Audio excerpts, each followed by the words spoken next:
이제 그 3년상 이제 이야기인데요. 어떻게 보면 육아 철학이 이제 가장 많이 비판받고 있는 지점 중에 하나가 바로 뭐냐면 이 3년상이라고 하는 거거든요.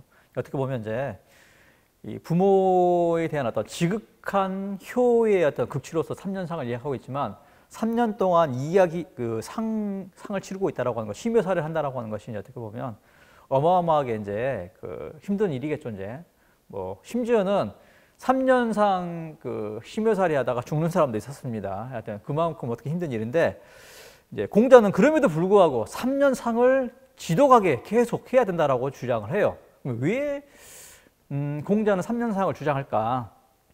이 논어에 나온 긴 이야기를 한번 읽어보면서 한번 이야기를 하도록 하겠습니다. 자, 이 제하라고 하는 이제 제자가 물었는데요. 3년상을 1년으로 줄여다가 아니고 줄여도입니다. 줄여도 이미 충분히 긴 시간입니다. 군자가 3년 동안 일을 행하지 않으면 얘가 반드시 무너지고 3년 동안 음악을 익히지 않으면 음악이 반드시 훼손될 것입니다. 무궁곡식이 다 없어지고 새 곡식이 무르익으며 불씨 만드는 나무도 다 바뀌니 1년이면 그칠만 합니다. 이렇게 물어본 거죠. 그러니까 3년상을 하지 말자라고 하는 주장이죠. 그러니까 제하라고 하는 이 제자의 입장은 바로 뭐냐면 아니 3년 동안 그 긴 시간 동안 3년상을 좀 줄이고 공부하면 육아 철학에서 공부라고 했을 때는 예나 음악입니다. 물론 다른 것도 많이 있지만 가장 중요한 게 예, 그다음에 악, 이 두 가지인데요. 그런 것들을 익히면 더 훨씬 좋지 않겠습니까? 차라리 열심히 책 보고 공부를 하는 것이 3년 동안 심효살이 하는 것보다 훨씬 더 낫지 않겠습니까? 라고 하는 어떤 실용적인 어떤 그런 입장에서 이 공자한테 이제 3년상을 치르는 게 어떻겠냐, 그런 주장을 하고 있는 거죠. 자, 그러자 공자가 이제 뭐라고 물어보냐면 그 기간에 쌀밥을 먹고 비단 옷을 입는 것이 너에게 편안하느냐? 제하가 대답하였다. 편안합니다. 또 공자가 물어보기를 네가 편안하면 그렇게 해라.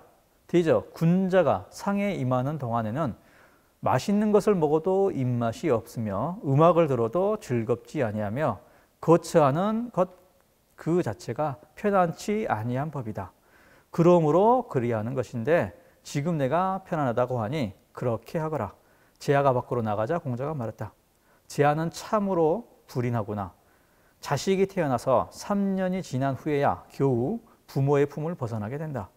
되죠? 3년상이란 온 천하에 공통된 상례인데 제하는 3년 동안 부모에게 사랑을 받지 않았단 말인가? 이렇게 이제 끝나는 건데요.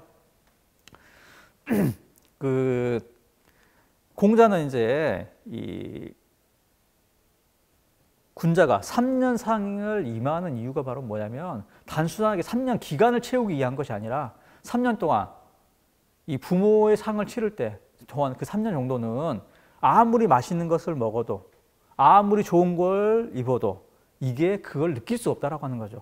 그런 맥락에 봤을 때 3년상이라고 하는 것을 하는 거지 그런 것이 아니라고 하는 거죠. 그런 맥락에서 이제 제하를 비판하는데 그럼에도 불구하고 이제 저희는 뭐 몇 가지 질문을 할 수 있겠죠.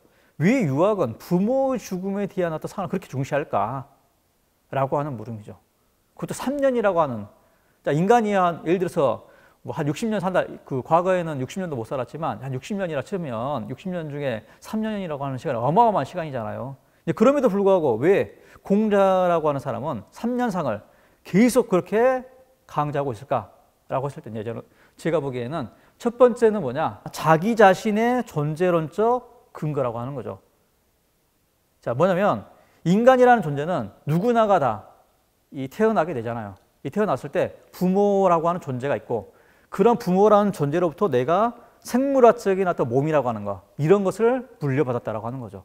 그런 맥락에서 나의 몸의 어떤 그런 생물학적인 존재의 근원으로서 이 부모이고 그런 존재가 죽었다는 사실에 대해서 사라졌다라고 하는 사실에 대해서 슬퍼한다라고 하는 거죠. 자, 그 다음에 두 번째는 뭐냐? 부모라고 하는 존재는 한 인간이 태어나가지고 가장 가까운 가장 어떻게 보면 스킨십을 많이 한 존재가 부모일 수도 모르겠죠. 어떻게 보면 그런 맥락에서 자기 자신과 어떻게 보면 물론 이제 뭐 살다 보면 싸워가지고 많이 떨어질 수도 있겠지만 그럼에도 불구하고 어떻게 보면 나하고 가장 어떤 친밀성을 가지고 있는 그런 존재가 바로 부모이고 그런 친밀성을 가진 존재가 죽었다라고 하는 지점에 사라졌다라고 하는 지점에서 슬퍼야 된다라고 하는 거죠. 자, 그러면 이제 공자는 그런 것 같아요. 그래서 인간이 가장 나의 존재, 생물학적인 몸의 근원적인 존재로서의 부모, 또 혹은 나하고 가장 가까운 존재로서의 부모, 이런 존재의 죽음에 대해서도 슬픔을 못 느낀다라고 했을 때 우리는 타인에 대해서 과연 고통이라든지 슬픔을 느낄 수 있을까? 당연히 못 느끼겠죠. 이제 그런 맥락에서 제가 생각하기에 공자는 3년상을 그렇게 강조한 이유가 바로 뭐냐?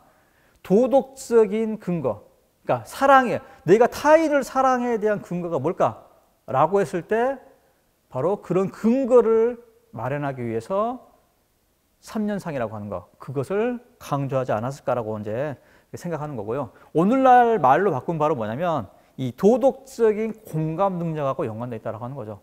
어떻게 보면 인간이 3년상이라고 하는 그런 것을 통해서 그런 어떤 공감력을 더 키우는지도 모르겠죠. 그런 맥락에서 3년상을 강조하는 거고.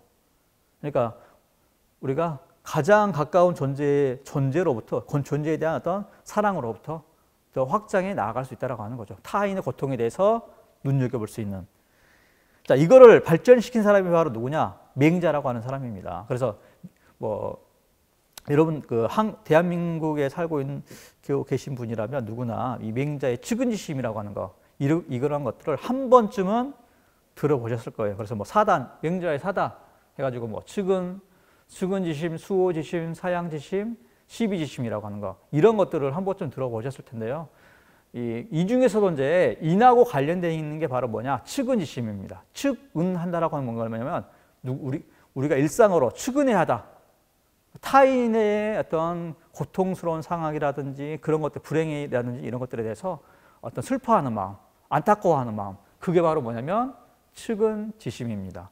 맹자는 이제 어린아이가 우물에 뛰어들어가는 것을 자기가 생각지도 않고 가서 구한다라고 하는 이런 비유를 통해서 이제 이 측은지심을 이야기한대요.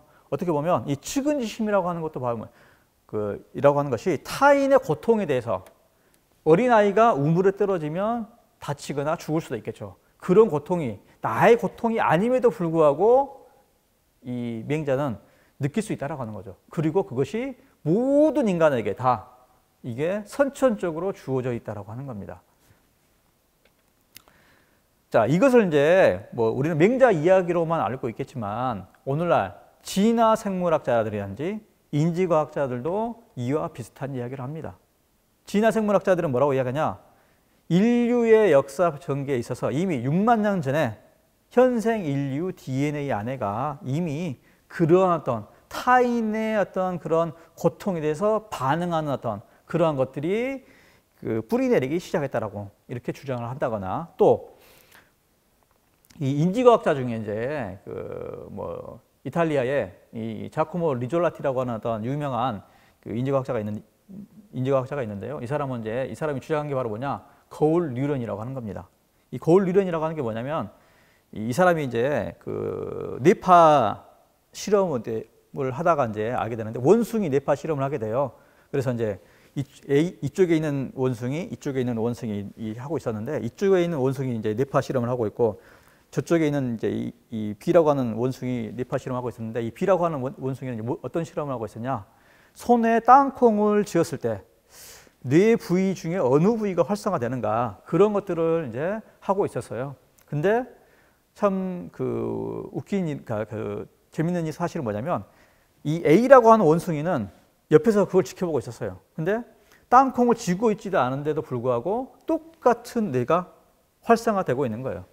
그래서 이 자코모 리조랄티라고 하는 사람이 그걸 보면서 이 거울이라고 하는 것이 우리가 비추면 그대로 이렇게 반영되잖아요. 그러니까 뭐냐면 내가 이걸 땅콩을 직접 쥐고 있지 않더라도 그것만 보고 눈으로 목격만 하더라도 똑같은 부위가 활성된다고 하는 거죠. 그건 뭐냐면 바로 우리가 타인이 고통스러운 현장을 봤을 때 나의 고통이 아니지만 그거를 애초에 신경생물학적으로 그거를 다 알 수 있다라고 하는 거죠. 그게 바로 뭐냐? 거울 유련이라고 하는 거죠. 그래서 이제 어떤 뭐 현대판 어떤 성서설과 같은 것들을 주장하게 되는데요. 모르겠어요. 이제 이것이 얼마만큼 뭐 잘 맞아떨어질런지는. 근데 하여튼 이런 어떤 맹자의 성선설이라고 하는 것이 그렇게 허무맹랑한 이야기가 아니라고 하는 거. 하여튼 여러분들이 이제 알고 계시면 될 것 같고요. 자, 8번째. 자, 이는 분노다라고 하는 건데요. 방금 전에는 슬픔이라고 했었고 이제 이번엔 분노라고 하는 건데요.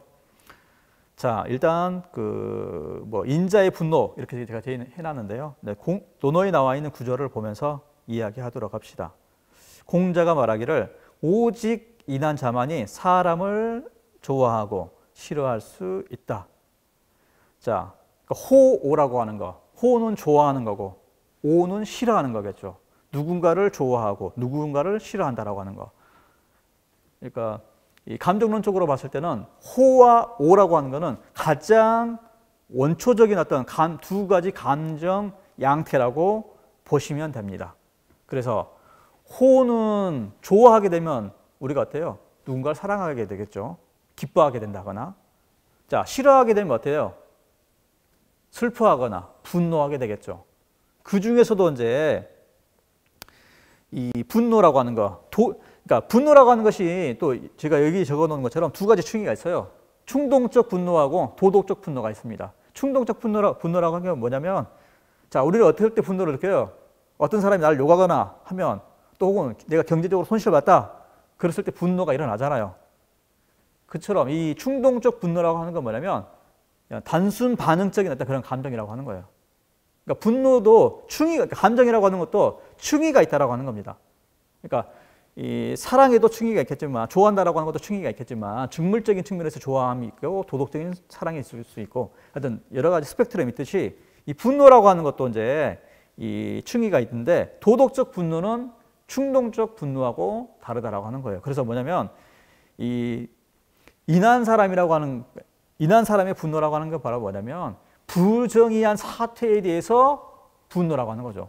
그러니까 나의 이미지가 훼손당했다라고 하는 분노가 아니라 어떤 지금 상황이 누군가에게 사회적으로 부정의한 어떤 그런 일들이 사건을 목격하게 되고 그러한 것들에 대해서 분노를 느끼는 거. 그것이 바로 뭐냐면 인한 사람의 분노라고 하는 거죠. 그래서 이 유가철학에서는 뭐라고 이야기하냐면 이거를 호선오화, 선을 좋아하고 악을 싫어하는 거. 그러니까 어떻게 보면 인한 사람의 감정이라고 하는 건 바로 뭐냐면 이미 이제 이 사람의 감정은 우리가 정말 어떻게 보면 그러니까 인하지 않은 사람의 호오와는 다르겠죠. 그러니까 인한 사람의 호라고 하는 건 뭐냐면 어떤 우리가 사회적으로 말하는 도덕적인 선이라든지 선에 대한 어떤 그런 것에 대해서 좋아하고 악하다라고 하는 거, 부정의하다라고 하는 거, 그런 것에 대해서 싫어하고 분노하는 거, 그러한 것이 바로 뭐냐면 어떻게 보면 도덕적 분노이고 인한 사람의 분노이겠죠. 이런 도덕적 분노로 일례로 들자 치면 이제 뭐 제가 생각하기에는 이 5.18이라고 하는 거, 뭐 강주 시민들의 어떻게 보면 이제 이 전두환 어떤 그런 군부의 어떤 무차별한 어떤 그 학살 그런 것들에 대해서 어떻게 보면 이제 분노를 하게 되고 그런 분노를 통해서 뭔가 저항을 하게 되고 항쟁을 하게 됐다라고 볼 수 있겠죠. 그런 맥락에 봤을 때 이제 제가 생각하기에는 이 5.18 항쟁이라고 하는 거 이런 것들의 어떤 이 근본적인 추동력이 뭘까라고 했을 때 이제 저는 개인적으로 이런 인이라고 하는 어떤 우리가 한 500년 동안 조선시대 500년 동안 그리고 오늘날까지도 면면이 어떤 무의식 속에 남아있는 어떤 그런 어떤 부정의에 대한 정의롭지 못한 사태에 대한 어떤 분노, 저항이라고 하는 거 그러한 것들이 어떤 우리 어떤 그 광주 시민들의 무의식 속에 남아있지 않았을까라고 하는 거고 그러한 것들이 5.18이라고 하는 어떤 그런 것들 어떤 그 사건으로 나오지 않았을까 저는 이제 개인적으로 생각을 하고요. 그래서 이 5.18이라고 하는 것은 뭐 도덕적 분노라고 하는 거, 인자의 분노라고 하는 거 이러한 것들로부터 나오게 된 어떤 그런 일이지 않을까 그런 생각을 해보게 되고요.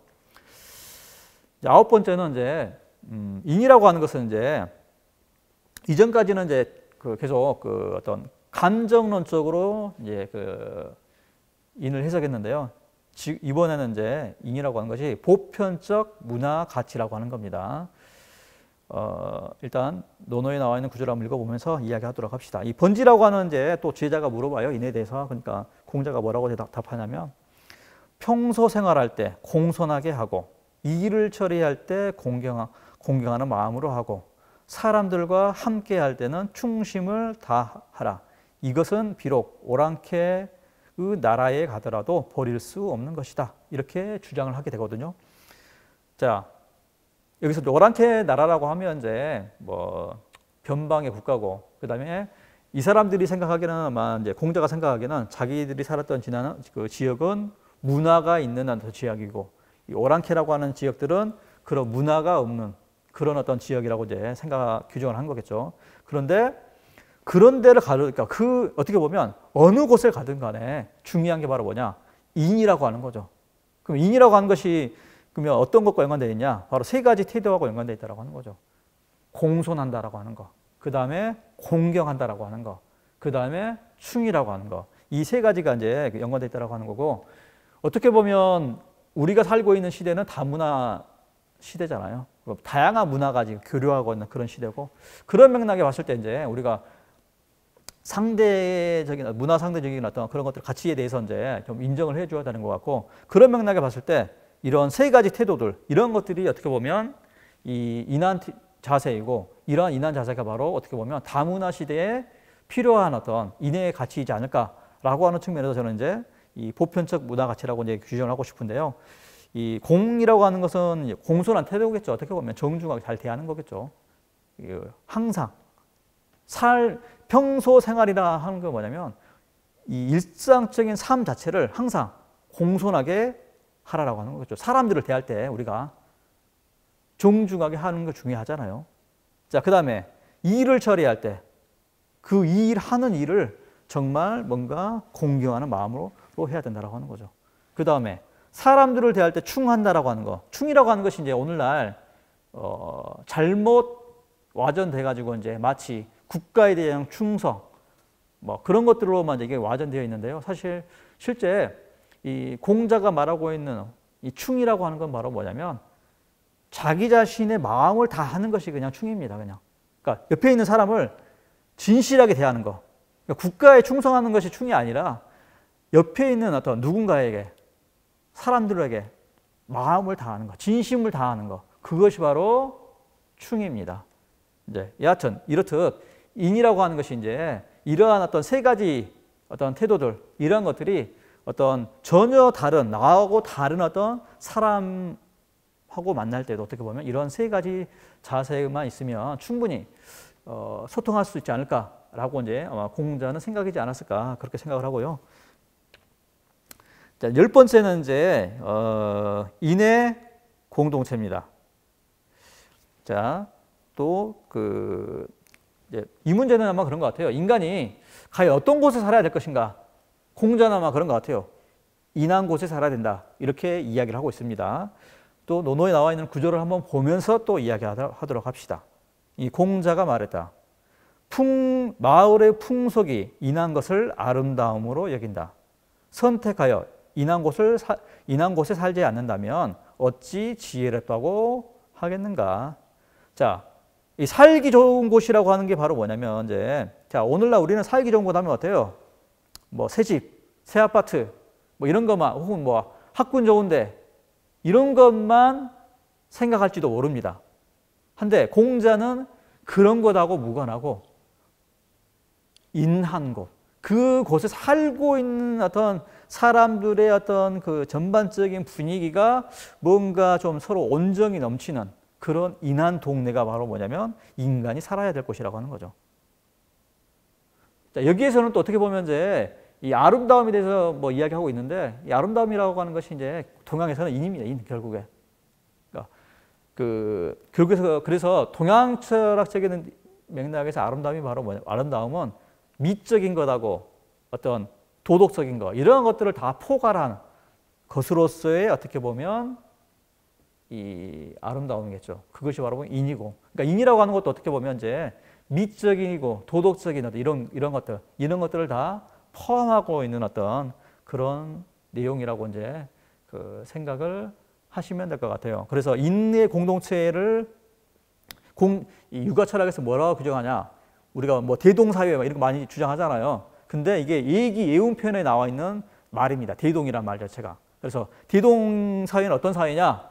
거기에서 가장 여러 가지 말들이 있는데 가장 대표적인 게 바로 뭐냐면 대문이 없는 사회. 대문이 없는 건 뭐겠어요? 일단 도둑이 없다라고 하는 거겠죠. 누구든지 항상 환대를 하는 어떤 그런 사회이겠죠. 그런 맥락에서 어떻게 보면 이 대동사회가 어떻게 보면 인한사회, 인의 공동체 이런 것들을 이제 그 말하고 있는지도 모르겠죠. 이제 그래서 이제 인이라고 하는 것이 또 이제 공자가 뭐라고 이야기하냐면 뭐 일단 여기 나와 있는 구절을 한번 읽고 이야기하도록 합시다. 이 중궁이라고 하는 제자가 또 인에 대해서 물어봐요.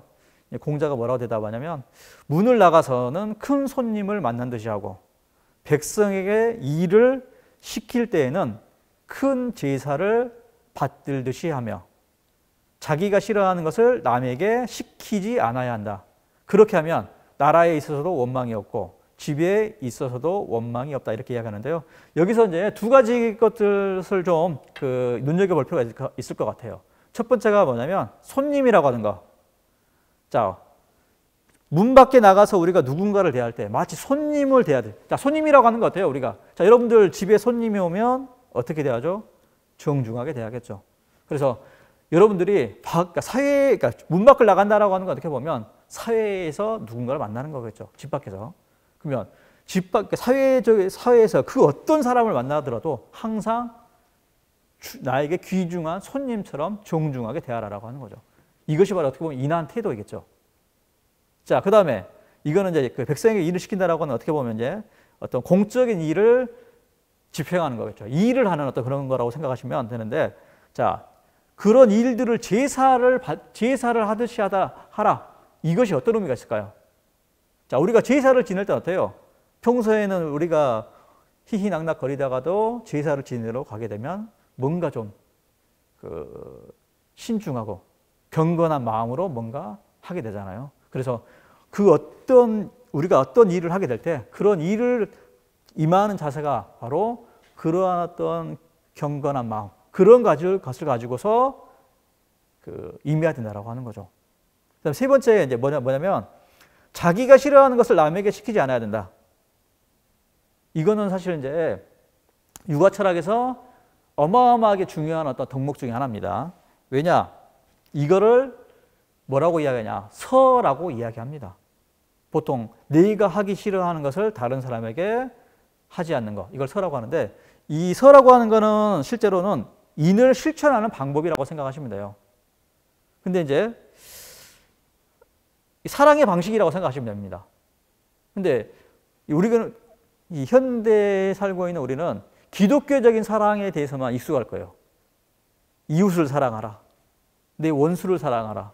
이런 말에는 익숙하죠. 근데 아니 왜 사랑의 방식인데 내가 하기 싫은 것을 다른 사람에게 베풀지 않는 것, 이것이 사랑의 방법이다 라고 이야기했을 때 좀 의아할 거예요.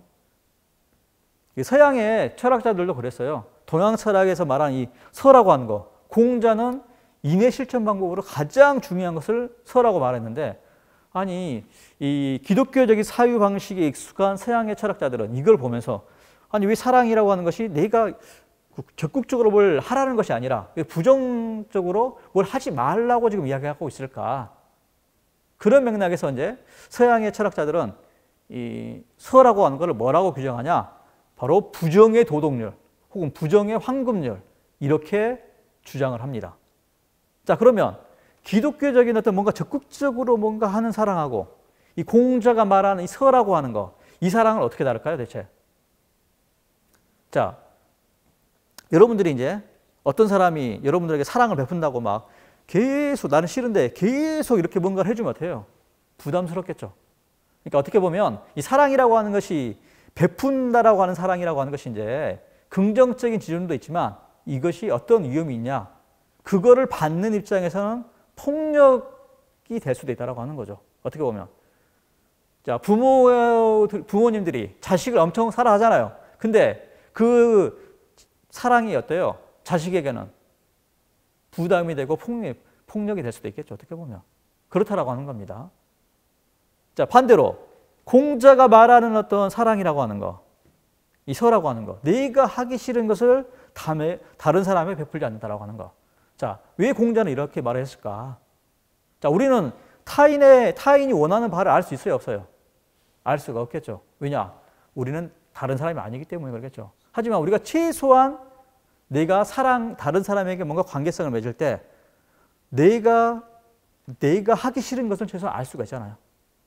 그러면 거기서부터 출발을 해야 된다라고 하는 겁니다. 그러니까 누군가의 어떤 관계성을 맺을 때 그런 걸 맺을 때 필요한 게 뭐냐? 내가 원하는 것을 주는 것이 사랑이 아니라 1차적으로 내가 싫어하는 거, 그럼 최소한 다른 사람도 싫어하지 않을까라고 하는, 그래서 그런 것들 행위를 하지 않는 거, 그런 것이 어떻게 보면 타인에 대한 어떤 존중일 수 있겠죠. 어떻게 보면 그런 맥락에 봤을 때 이제 어떤 공자는 이러한 서라고 하는 것을 인을 실천하는 어떤 방법으로서 주장하고 있습니다.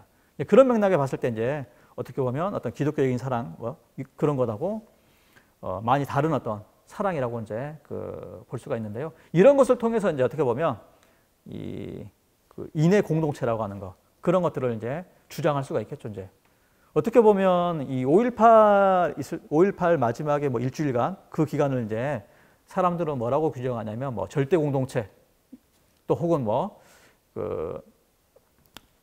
항쟁 공동체, 혹은 만남의 공동체 이렇게 주장을 하는데요.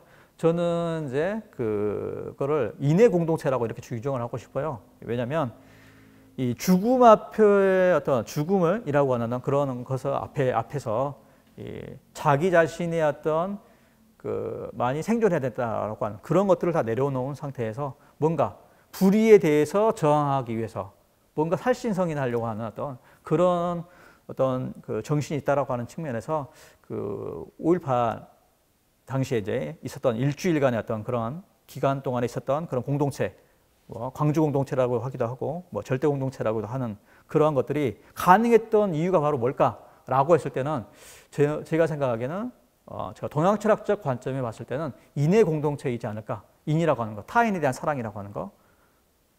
그런 맥락에서 이제 어떻게 보면 이 항쟁을 끝까지 할 수 있지 않았을까. 이제 그런 생각을 해보게 됩니다. 자, 지금까지 이제 인에 대해서 이제 이렇게 살펴봤는데요. 인이라고 하는 것이 이제 많은 어떤 정의들이 있고, 제가 소개시켜 드린 이외에도 많은 어떤 인에 대한 정의들이 있는데요.